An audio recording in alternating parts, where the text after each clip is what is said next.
It's over in 3 to 6 months, and there tends to be a relatively strong rebound, which again is what I think is starting to happen. But there's some evidence I want to share with you, and there's evidence that the evidence that I will share with you is all stuff that you can duplicate, which I like to do because you can leave the room, something can happen, and you can wonder, is that old forecast still valid? It's 5 minutes old now, it's probably irrelevant. Well, there's some things that you can track all the time that will help you stay on top of things. And one thing is the yield curve spread. You can go anywhere in newspapers, the Federal Reserve Bank of St. Louis, for example, and get the interest rate on a 10-year Treasury note, the interest rate on a T-bill. The difference between the two measures the yield curve spread shown in this particular chart. So you can track this yourself every day, every month, every quarter, to test whether what you're hearing on CNBC and elsewhere makes any sense. When the yield curve is very negative, when it's below zero, we have recessions. But what's relevant for today, when the yield curve is very positive, we have economic recoveries. And conceivably, relatively strong economic recoveries, even though no one is expecting much strength in recovery today. So this is something you can calculate. It's a fact in hand. It's a fundamental. The yield curve is telling us, as it's told us for decades, that the mindset about depression is wrong. The better times are coming. The Federal Reserve Bank of New York has done a favor for us in a way. They've taken a look at the spread, the yield curve spread, and they've converted that into the odds, into the probability that the United States will be in a recession, looking ahead 1 year.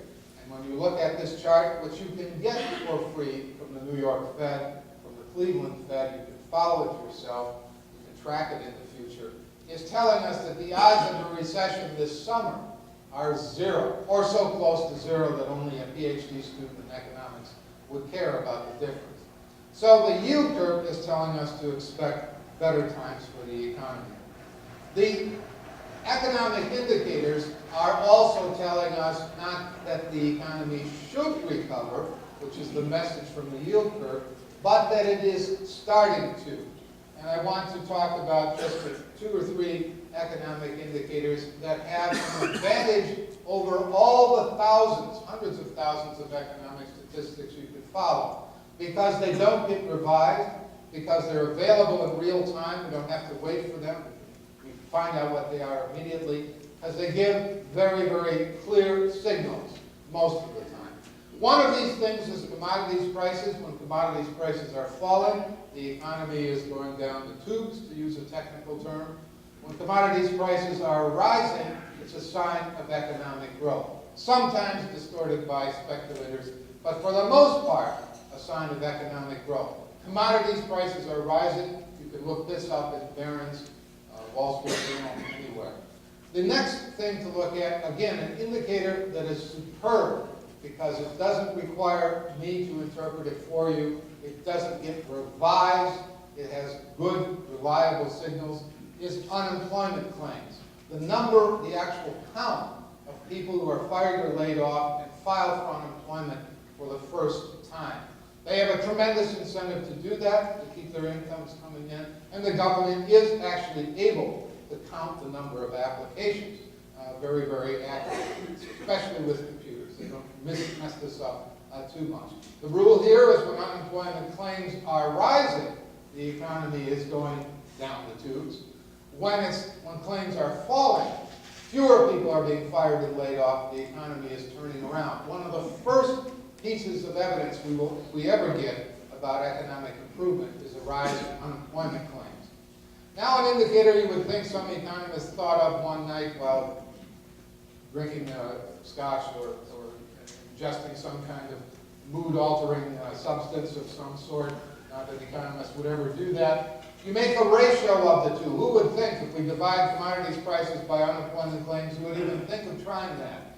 Well, when you try it, it does work. It becomes a super sensitive economic indicator just because of the way things work, because commodities prices and unemployment claims move in the opposite direction. So this number, this ratio, is starting to move upward. And if you had nothing else to watch about the economy, if you looked at the yield curve, commodities prices, and unemployment claims, you wouldn't have to turn on CNBC at all. Wouldn't that be a wonderful thing to have happen? You would never have to listen to an economist again. I took this same ratio and I just did a couple of things to it. If you want to know exactly what, contact me. You can find me on the internet, and I'll explain to you in detail what I did here. But basically, I'm just looking at rates of change and momentum of that commodities claims ratio, just to show you that there's, in this next chart, a very big rebound in what this ratio is telling us. It's such a big rebound. A rebound of this sort doesn't get revised. So what this is saying is that the yield curve was right to tell us to expect an end to the recession. The economic momentum has shifted starting in March. It's not just today, it's not in the future. It's starting already. The increase in commodity prices, a decline in the rate of people being fired and laid off, the first step toward an end to the decline in GDP, an end to the decline in employment, and a shift to positive economic growth. So we're just about there.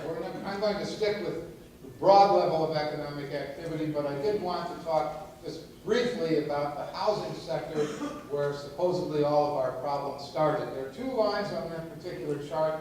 If you can see the orange one represents the ratio of home prices to income.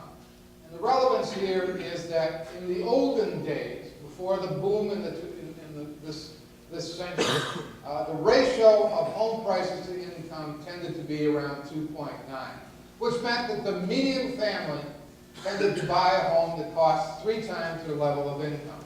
So if their income was $50,000, $150,000 home, so forth and so on. At the peak a few years ago in the housing frenzy, that number got up to way over 4.1.